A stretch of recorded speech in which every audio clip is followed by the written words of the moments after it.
The Port of Catoosa is the largest of its kind in Oklahoma and can import and export materials worldwide. But what is its effect on the economy?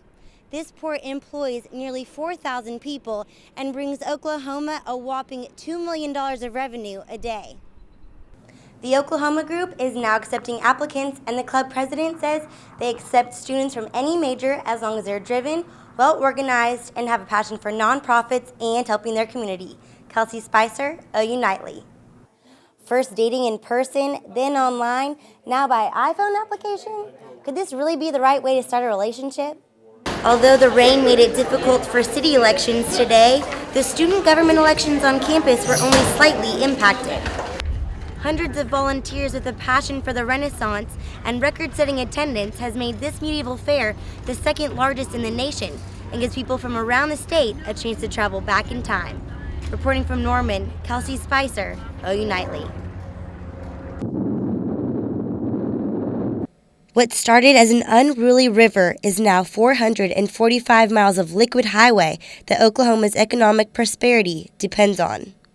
But the waterway has not always been a path for goods and economic expansion. Before the Arkansas River had a system of locks and dams, it was a channel known for its devastating floods and droughts. People scrutinized that it would never be maintained. That theory was challenged in 1943 when visionary Senator John McClellan of Arkansas and Robert Kerr of Oklahoma saw the unpredictable Arkansas River as a way to boost the nation's economy and enhance the inland water transportation system. Congress did not grant money to the project until 1956. Then construction commenced on Oklahoma dams. The senators tended to the development until its completion, 20 years and over $1 billion later. In June 1971, President Nixon dedicated the Marine Highway, named the McClellan-Kerr Arkansas River Navigation System. We think, for instance, of the two-way savings water transportation is already beginning to bring the farm industry in this region. Lower shipping costs coming in mean that the farmer pays less for his fertilizer, machinery, and other supplies. And lower shipping costs going out mean that the farmer can pocket more of the market price of his crops and livestock. And that way, farm income is boosted twice, and the benefits extend across America and around the world to everyone who depends on the beef and the wheat. The Port of Catoosa is the largest of its kind in Oklahoma and can import and export materials worldwide. But what is its effect on the economy? This port employs nearly 4,000 people and brings Oklahoma a whopping $2 million of revenue a day. Today, it transports 2 million tons of cargo in and out of Oklahoma yearly. But commerce at the Port of Catoosa is no longer confined to the waterway. It also serves as a 2,800-acre industrial park where thousands of international companies can ship and receive its material by river, barge, train, or truck. 70 years after McClellan and Kerr dreamed about an inland waterway that would drive our economy, their concept is a working reality, as long as the rains come and the water keeps flowing. Kelsy Speiser, OU Nightly.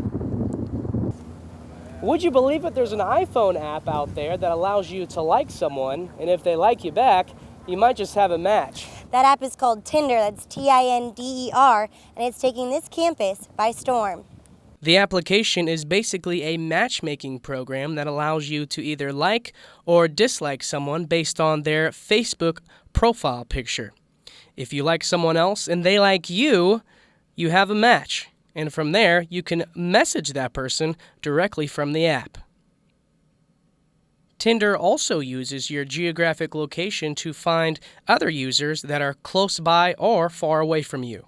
I didn't really know how to use it, but a lot of my other friends in classes were talking about it, like, oh my gosh, did you get this? I got a match. And so I was like, okay, I got to check it out. And so I tried it, and I've been using it since.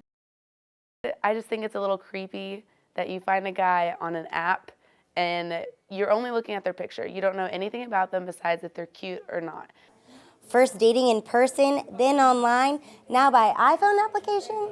Could this really be the right way to start a relationship? There's some people, and there's even a book out that claims that people are losing that face-to-face communication skill by communicating so much more. But most of the people who look at computer-mediated communication, interpersonal relationships, just see it as another tool. They don't feel like it's a negative, it can be a positive. People just utilize it differently. So next time you open your iPhone, you might just meet your future boyfriend or girlfriend. For John Haverfield, this is Kelsy Speiser, OU Nightly. Volunteers from across the nation have had 1 week to set up the 37th annual Norman Medieval Fair. Even though rain pushed back the assembly, they are working to make sure it is ready to open to the public tomorrow morning. Right now we're a little bit behind on schedule because of the rain. We lost 2 days of setup time, and so we're scrambling today to try to do 2 days worth of work before the fair. But you know, we often have this, so we're used to this. It's not that big of a stretch for us, but we are having to scramble.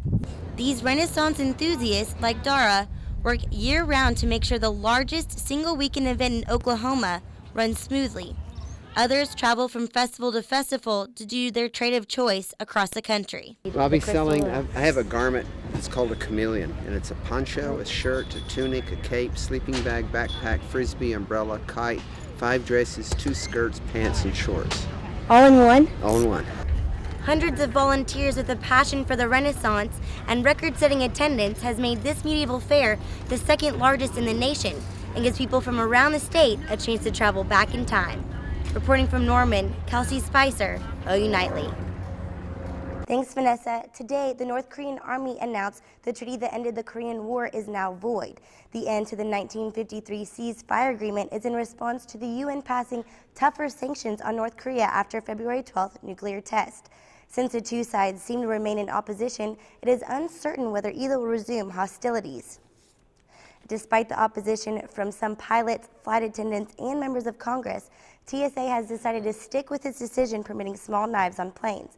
This will allow TSA to focus more on the detection of liquid explosives. These changes will be in effect starting April 25th. The Cardinals will meet tomorrow in the Sistine Chapel to elect the new Pope of the world's 1.2 billion Roman Catholics. The only clue the world will have as to what is happening during the secret meeting will be periodic puffs of smoke from the chapel chimney. A black puff is produced for no pope, and a white puff when the pope has been chosen. That's what's happening around the world. Now back to the desk. Today, the South Korean president warned North Korea that any threatening moves will be counteracted with combat. The U.S. has deployed stealth fighter jets to the hostile region as part of joint military exercises. The Koreas are technically still at war after North Korea scrapped the ceasefire that ended the 1950s war 3 weeks back. And prosecutors decided today they will seek the death penalty for Aurora movie theater shooting suspect James Holmes. This punishment is being sought out despite Holmes' offer last week to plead guilty in substitution of a death sentence.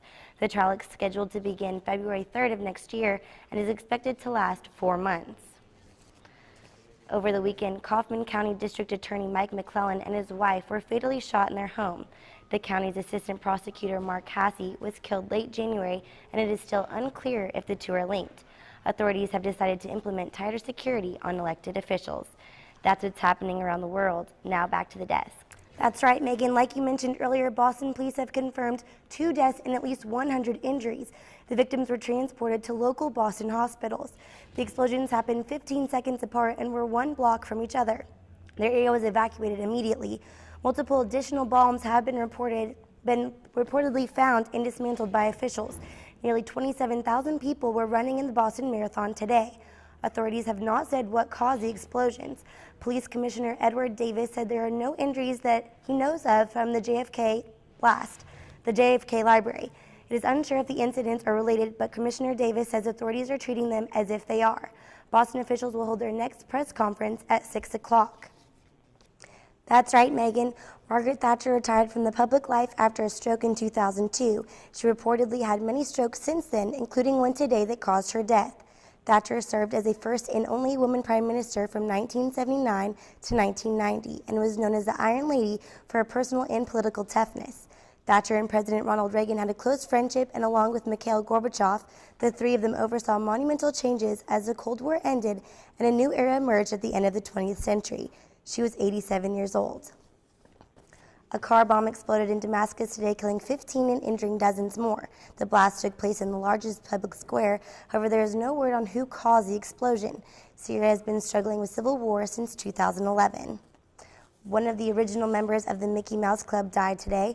After years in a coma, Annette Funicello was taken off life support after battling with multiple sclerosis for more than 25 years. Funicello was known for her roles in 1950s Musketeer and then later starring in numerous 1960 beach party films. She was 70 years old. That's what's happening around the world. Now back to you, Megan, in the